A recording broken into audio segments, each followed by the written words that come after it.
Hello, everyone. Again, welcome back to another episode of Rapid Subconscious Reprogramming. Today, I want to talk about self-image, how to think higher of you. This is something that a lot of people struggle with in being able to see more of their true self, see themselves in a more loving, more accepting way, recognizing their qualities and things like that. So I want to talk a little bit about this to help you out, start being able to truly see more who you are and get rid of who you think you are that might be not aligned with the truth. So welcome back again. Here, Tommy Walker, the Mind Engineer. I'm going to just change here the camera so you can see me. Okay, so thank you again for being here. If you're watching live, hashtag live, that will be great. If you're watching replay, hashtag replay, that will be awesome. So we're doing these calls to share value, to help anybody out there. We know there's a lot of people struggling with these kind of things, with mindset, and I want to just be able to help as many people as I can. So let's talk about, self-image. One of the things we need to understand, I've said many times, and I'll say it again, is that when we come to this world, right, in mom's womb and growing up, right, as we're born and then growing up, between 0 and 7 years old, we have no idea of who we are, right? And we start gathering information from the environment to learn who we are in a way. Unfortunately, and look, this is kind of, let's go back to this a second, it's kind of a computer, and I haven't heard several authors talk about this, and I've said it too many times. I was in, as a programmer in the past, I like doing this comparison too, about the computer. We got a computer that just came with the operating system and has no other programs in there. So if I want to do some editing of a Word document, I don't have the Word document, program to use it. If I want to edit a photo, I don't have, right? So when we're kids, our operating system comes with the basics. And then we start seeing the environment and downloading different programs, softwares, to put it in a way, right, that start creating everything about who we are, what is the world, what is love, what is, relationship, what is maybe sex, what is, communications, what is friendship. And we start gathering information according to the environment. But we need to understand that our environment was not perfect. Our parents made mistakes. They might have had wrong programs that they didn't even know they were there, or maybe they knew they were there, but they didn't know how to change them. And we adopted that as our own. As I mentioned several times, I was working with a woman that she was struggling with finding the right guy. And each time she fell for a guy, she was always falling for the wrong guys. So when we started, I started asking her, like, what do you look, out there for a guy to have that you would like to as a partner? She said amazing qualities about that guy. But when we started exploring the subconscious mind, remember the conscious mind runs 5%, maybe 10%, different books, it doesn't matter. And the subconscious mind, they talk about 95%. Science talks about the automatic pilot runs 90% of her life. So this woman, as a little girl growing up, her mom was she was always belittling dad and saying that he was emotionally unavailable, that he was a bad guy, that he wasn't, loving. And she would say all these negative traits about dad. This woman made in her subconscious mind, without even noticing, a list of what she should find in a guy out there. So although consciously, listen to this, although consciously she wanted to find a guy that was emotionally available, that was loving, caring, respectful, and all these beautiful things that all of us would like to find a partner that has these things, right? She would fall for the negative things because subconsciously she was looking for the negative traits. So why do I say this? What has that to do with self-image? We need to understand that we created our self-image based on others. Yes, listen to that again. We created our self-image, who we think we are, according to our environment. And if our environment was not okay, was not perfect. And it's normal because who's perfect, right? I'm a dad, I'm not perfect, right? And my kids are growing up in this environment, right? They could start creating their own limiting, negative, and false beliefs. So the image that you have about yourself normally is very limited compared to who you truly are. So a lot of people might say, okay, Tommy, so then how do I start really understanding who I am? Okay, and we're going to talk a little bit about that. And also, the biggest thing is who you are not. How to think higher of you has to do with you understanding these negative traits or negative qualities that you have acquired because this is what you were taught. It could be being hard on yourself. And look at this again, going back from 0 to 7, where we are between 0 and 7 years old, we learn mostly from our parents how they treat themselves individually, how they treat each other, and how they treat us and our siblings. Then we can add, of course, grandparents, we can add uncles and aunts, we can add teachers, school peers and things like that, of course, the entire environment. But everything starts with mom and dad, right? So how they treat each other. So if they were very hard on each other, or listen to this, mom was very hard on her, but maybe not so hard on me, I could have learned to be very hard on myself. And maybe my mom was loving to me, but as she was hard on her, I could have downloaded that program in my mind of me being hard on myself. I have worked with people that have told me, Tommy, I had a nice childhood, but I don't know why I put so high expectations on myself when my parents didn't do that to me. Right? But maybe again, you saw your mom set very high expectations on herself, or you saw your dad setting very high expectations on your mom, or your mom on your dad. It doesn't matter. All that combination could have created this program within you of you being hard on yourself. And this is how you're getting out into the world. So now, as people were hard on me as a kid, I might have started thinking that I'm not good enough. I'm not deserving, I'm not lovable, I'm inadequate, I'm not deserving, there's something wrong with me.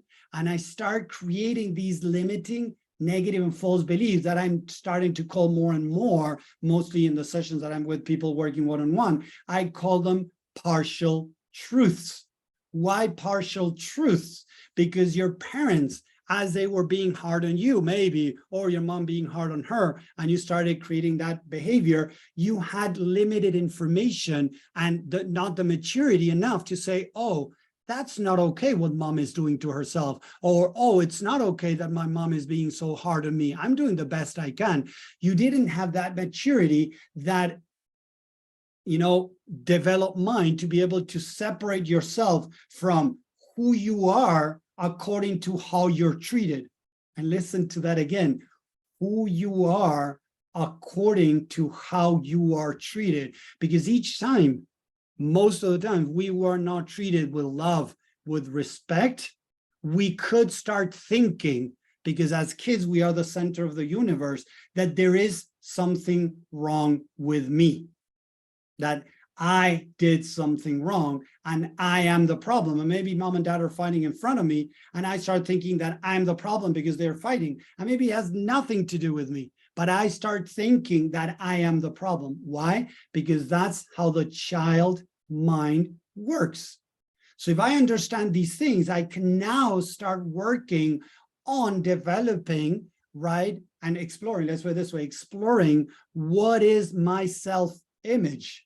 Because as I said at the beginning, most of our self-image, feeling inadequate, feeling not good enough, feeling not deserving, feeling that we, love is performance-based, that I need to do this, I need to do that, I have to have the perfect body, I have to have the perfect, lips, I have to have the perfect hair, I have to have the perfect clothing, I have to have the perfect car, house, X amount of money in the bank account, or whatever it is, right? Have the diet, the spiritual group, or whatever related to these things that are going to make me feel good enough, are going to make me feel valued, are going to make me feel worthy, that's when my self-image is already distortionate.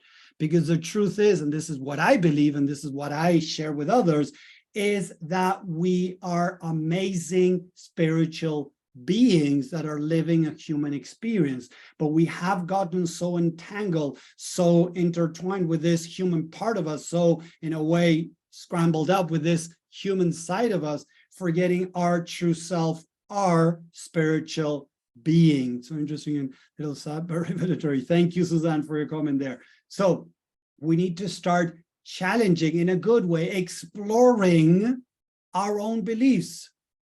How do I feel? Fill in the blanks. How do I feel about myself when things don't go my way? How do I feel about myself when, I don't get what I want? How do I feel about myself when I'm judged or criticized? Start making sentences and filling them out around these areas, right? How do I feel? We go back to the 3 questions. Yes, I know you heard them before, but this is the initial, initial stages to start going into the subconscious mind. How do I feel when things don't go my way?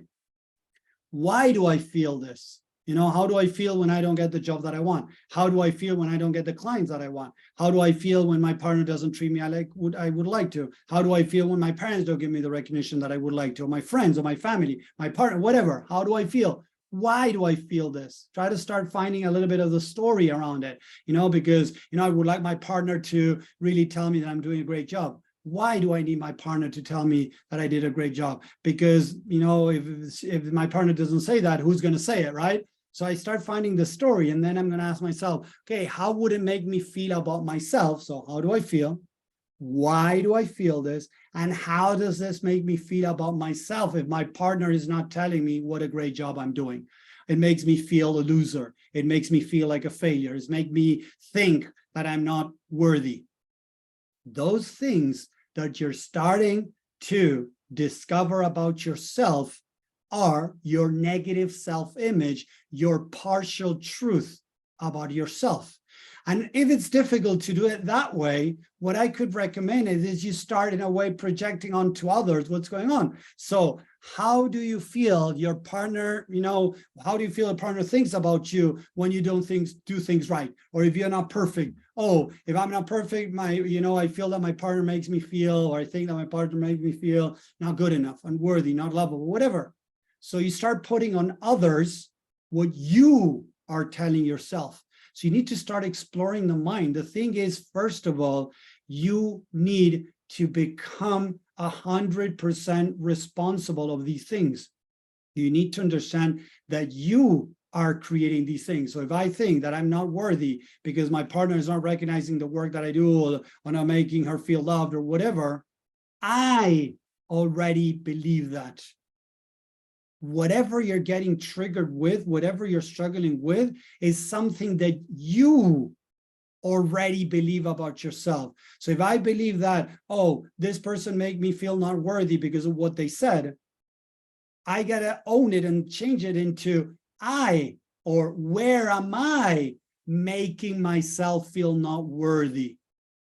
Where am I not making myself feel worthy? Where am I judging or criticizing? Whatever it is, I need to own it. Nobody, and I know this is a difficult statement, people, and I'm doing this from the bottom of my heart because I want to help you. Nobody can make you feel anything as an adult.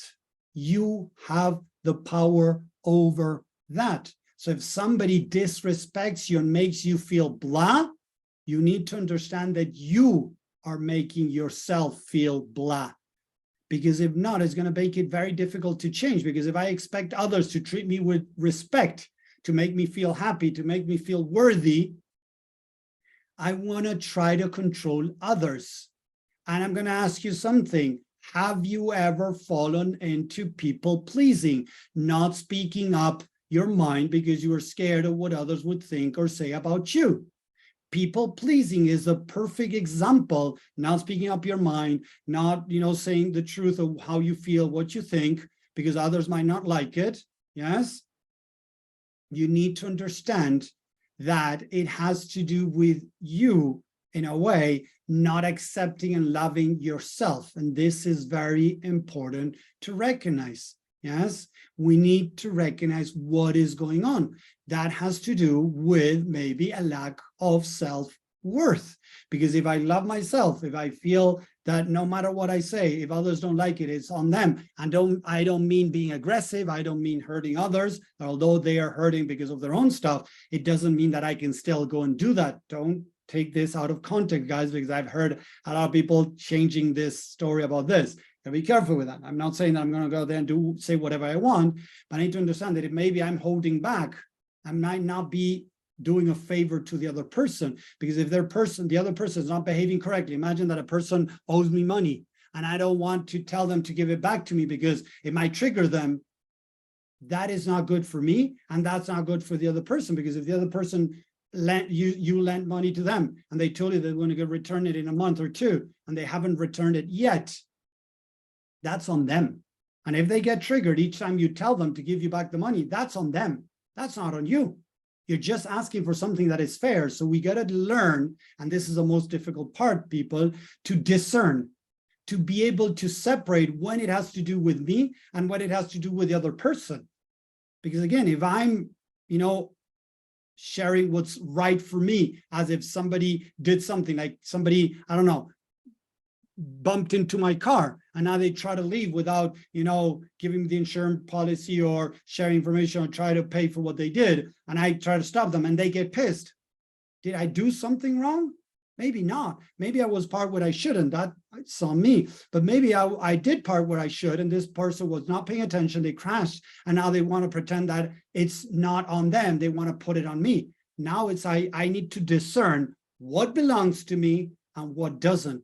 Because we've fallen into this people pleasing, into not saying what's in our mind because we don't want to hurt others. But the problem is, but what if we're hurting already because of our own stuff, right? Don't get me wrong, but not speaking up. If somebody owes me money, that is affecting me, and that's not good for me. And it's also good for the other person if I speak up. So these are the things that we got to start, of course, questioning, seeing what's going on in our mind, because normally it has to do with our self-image. Thinking higher of ourselves is about connecting with ourselves, understanding where are the places where we think low about ourselves, right? I'm not good enough. I'm not deserving. I'm not lovable. What are the things that you're thinking that other people are thinking about you? Write them down, or that people have told you and have triggered you. What are things that you would never like somebody to call you? Seriously, write down that maybe. What are things that you would never like anybody to call you?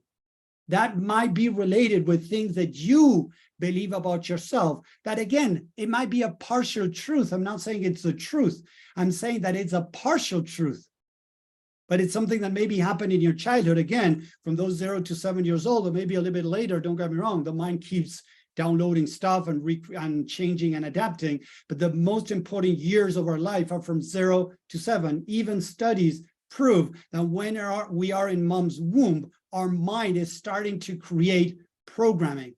There are some studies, and Dr. Gabor Mate talks about this, into ADD or ADHD, where kids develop different type of learning disabilities or learning challenges.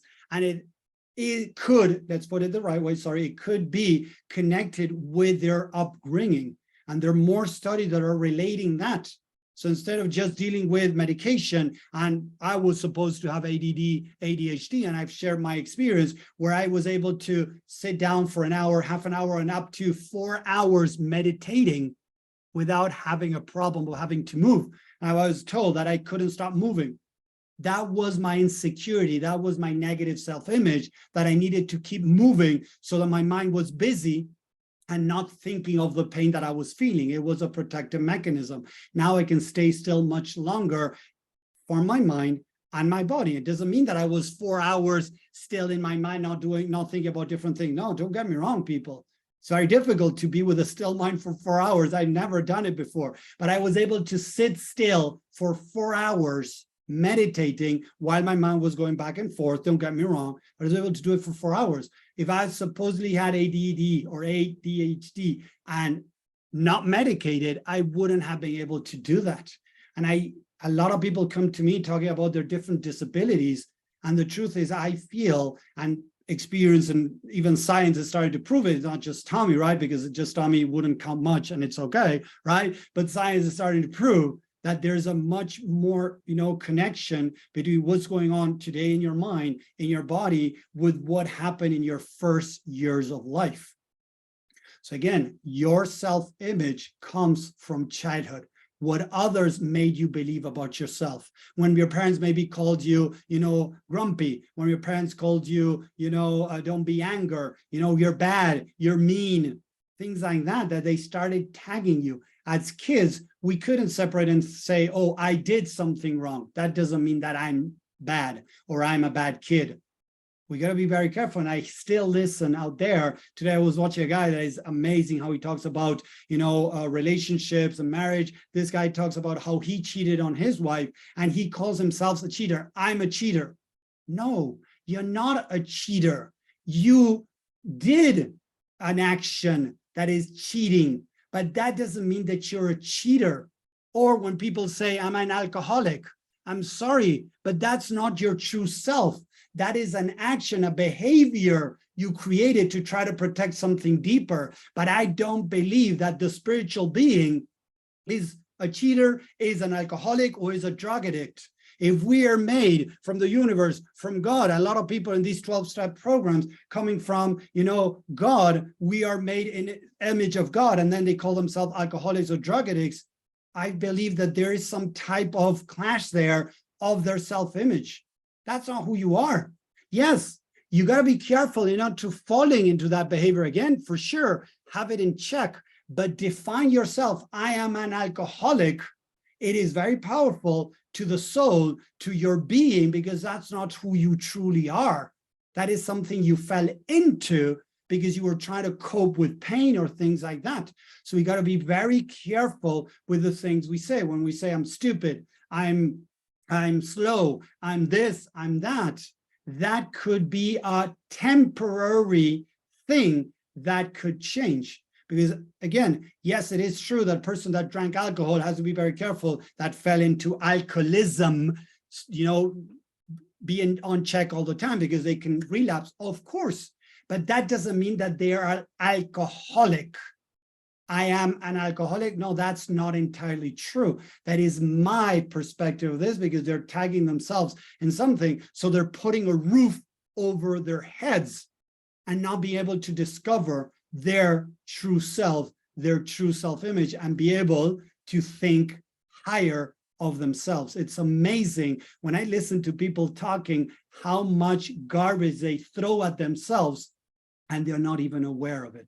So this sharing today training is about being more aware of how you treat yourself. If it's difficult to figure that out, how you see others treating you, because many times how others treat you and trigger you, it has to do also with how you treat yourself. I'm not saying that it's okay how others treat you, don't get me wrong, but many times what I've seen in my experience in these 14 years studying and working on the mind for myself and thousands of people around the world, it has to do, normally we get triggered because we are treating ourselves like that. If I am around a person that has narcissistic traits and it triggers me, is because two things. It might remind me how I was treated as a kid, many times, yes, but there might be also some truth on how I treat myself. Okay, so I hope that makes sense. I hope this has helped, realize a little bit more how you might have negative self-images about who you are in the environment. Try to remember how it was at home. You can take some time, sit on a chair, lie down, breathe, and go back to old memories as a little girl, as a little boy, in your parents' house, grandma's house, at school. How was it? How did that little Tommy feel at school? Tommy at school felt rejected, felt the worst scum of earth. He was bullied, he was laughed at, he was taken advantage by girls, but he was taken advantage by boys, right? I still, have some memories. Do they bring pain? No, because I have dealt with many of them. But those things created a really negative self-image where I thought that I would never find anybody to love me. And I had to become this people pleaser to be able to be loved by women and also by men, don't get me wrong, but finding a partner. And I fell into this people pleaser when in many relationships that were very toxic, I accepted to stick around because I wanted to feel loved. So I had a very low negative self-image about myself that I had created because of the environment I was in as a little boy. My parents didn't do it on purpose. They made mistakes, as I am not perfect and I'm trying to make changes towards my kids, but doesn't mean that I'm being perfect. So they might be creating their own programs, but I hope they're better than my own programs that I had when I was a kid and as I had as I was growing up. And I'm going to teach them these skills as they grow up to help them deal with whatever negatives they might have around them. So it is a journey that I want to invite all of you to join, right, to help you, right, be able to live a much more happier, free, life along your way. So thank you very much for watching. I'm here seeing on social media, Tinetti, thank you for showing up. Grove, thank you for being again here. If you're enjoying this on social media, let me know, type a yes in the chat or a no in the chat, that's fine too. Remember, I love what I do. I'm okay to open to debate. I had this morning a guy debating with me. He got very, aggressive into saying a lot of lies about me. And I'm okay in listening. I'm okay in talking. But we're going to talk based on proof. We're not going to just talk about how, you think it is just because. Right? We need to understand that there is a science behind the mind, and the mind is much more basic than a lot of people put it out there as so complicated. It's much more basic. Whatever behaviors you're doing out of two main things. Try to find love out there or try to numb the pain of the lack of love. Those are the two main human drivers. When people talk about serving, yes, that comes from the spiritual side. That's what I believe, but it also is intertwined with our human side that wants to feel good enough, that wants to feel lovable, that wants to feel recognized, that wants to feel accepted, that wants to feel worthy, that wants to feel adequate. Thank you, Romana there, Colleen there, and I see them on Facebook. Thank you very much for watching. Thank you, all of you. I hope this helped. If you're jumping in, I'm going to finish this and you're going to be able to go back and watch it from the beginning. I hope I shared a lot of value. Let me know, type the word value in there if this resonated with you, if you liked it, if you want more of this, because that's why I'm here doing all of this free stuff to help as many people as I can. So thank you very much again. I'm going to end up here on Facebook. I'm going to stay on Zoom with the paid community to go a little bit deeper with this. So thank you again for watching. I hope you enjoyed this. Let me know. Thank you, Romana. You wrote down their value. I appreciate that. Whoever else is watching, let me know. I love to hear your comments, listen to your comments, or read your comments, whatever is fine. And if you have something you're not liking, please challenge me to explain better, maybe in a different way, whatever I'm saying, because all of this is based on science, right? There are proofs around these things. And I have the example of things to prove this to you guys. So thank you very much again for watching. I appreciate you guys sharing this with me, and I'll see you around next time. Take care. Bye.